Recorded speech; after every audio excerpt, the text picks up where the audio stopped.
একটি তীর আর একটি নিষ্পাপ প্রাণ। অর্জুন ছিল এমন এক শিকারী যার কাছে দয়া মানে ছিল দুর্বলতা। কিন্তু সে জানত না বনের গভীরে লুকিয়ে আছে এমন এক রহস্য যা তাকে হয় রাজা বানাবে, নয়তো চিরতরে পাথর। আজকের গল্প অভিশপ্ত শিকারী ও রহস্যময় সোনার বগলা। আপনি কি প্রস্তুত এই মায়াবী দুনিয়ায় হারিয়ে যেতে? চলুন শুরু করা যাক। এক গভীর অরণ্যের ধারে ছোট্ট একটি গ্রাম। সেখানে বাস করত অর্জুন নামের এক শিকারী। শিকার করাই ছিল তার পেশা, কিন্তু তার মনে ছিল না কোনো দয়া মায়া। বনের পশু পাখিরা তার নাম শুনলেই ভয়ে কুঁকড়ে যেত। শেষ পর্যন্ত জালে ধরা পড়লি তো? আজকের রাজমহলের ভোজটা দারুণ জমবে। তোর এই নরম মাংস রাজামশাই খুব পছন্দ করবেন। অর্জুন যখন মৃত পাখিটা নিয়ে গ্রামের দিকে ফিরছিল, পথে দেখা হলো গ্রামের মুখিয়ার সাথে। ছি অর্জুন, এত নিষ্ঠুর তুমি কি করে হলে? পাখিটা যখন জালে আটকেই ছিল, তাকে প্রাণে মারার কি প্রয়োজন ছিল? এই অহংকার ভালো নয় অর্জুন, প্রকৃতি একদিন ঠিকই প্রতিশোধ নেবে।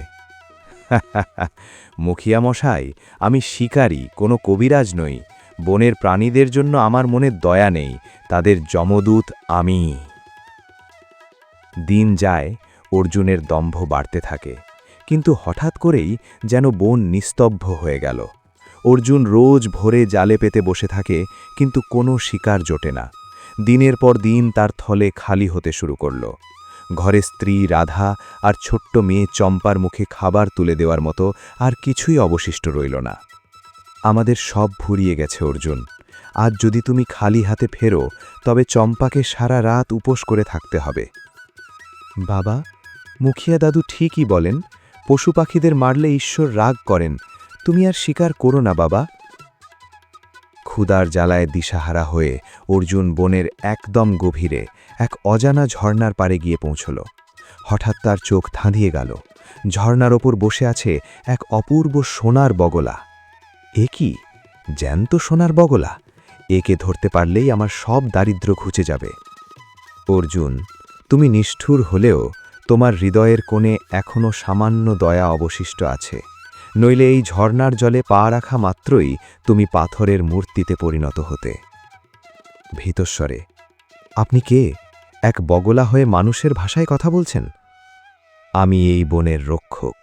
শোনো অর্জুন, তুমি যদি এখন থেকে পশু পাখিদের না মেরে তাদের সেবা করো, তবেই তোমার ঘরে অভাব মিটবে। রোজ বনের কোনো বিপদে পড়া প্রাণীকে সাহায্য করবে, আর তার বদলে তোমার বিছানায় সোনার মোহর পাবে। মনে রেখো, লোভ করলে কিন্তু মৃত্যু অবধারিত। অর্জুন কাঁপতে কাঁপতে বাড়ি ফেরার পথে দেখল একটি হরিণ কাঁটার আঘাতে কাতরাচ্ছে।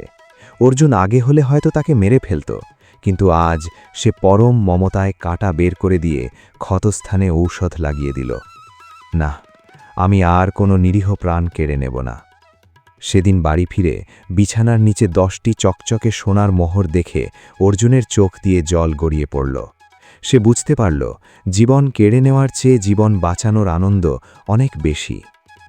অর্জুনের এই সৌভাগ্যের কথা শুনে বনের নিষ্ঠুর ব্যবসায়ী ধনীরামের মনে লোভ জন্মাল। সে ভাবল, বগলাটাকে বন্দি করতে পারলেই অফুরন্ত সোনা পাওয়া যাবে। অর্জুন তো একটা বোকা, আমি আজই ওই বগলাটাকে খাঁচায় পুরব। ধনীরাম ঝর্ণার কাছে গিয়ে বগলার ওপর জাল ছুড়ল, কিন্তু পরক্ষণেই এক তীব্র আলোকছটা তাকে গ্রাস করল। রে অধম, তোর মনে দয়া নেই, আছে শুধু বিষাক্ত লোভ। যে হৃদয়ে করুণা নেই, সেই দেহ পাথরের হওয়াই উচিত। মুহূর্তে ধনীরাম এক নিথর পাথরের মূর্তিতে পরিণত হল। পরে অর্জুনের অনুরোধে বগলা তাকে ক্ষমা করে মানুষের রূপ ফিরিয়ে দেয়, কিন্তু ততক্ষণে ধনীরামের শিক্ষা হয়ে গেছে। এখন অর্জুন আর শিকারী নয়, সে বনের পশু পাখিদের বন্ধু। গ্রামে সে এখন সবচেয়ে সম্মানিত ব্যক্তি। সে নিজের শিকারের পেশা ছেড়ে ফলের ব্যবসা শুরু করেছে। মুখিয়া মশাই ঠিকই বলেছিলেন, প্রকৃতি তখনই উজাড় করে দেয় যখন আমরা তাকে ভালোবাসতে শিখি। দয়া ও মমতা মানুষের সবচেয়ে বড় সম্পদ। অন্যের জীবন বাঁচালে নিজের জীবনও সুন্দর হয়ে ওঠে।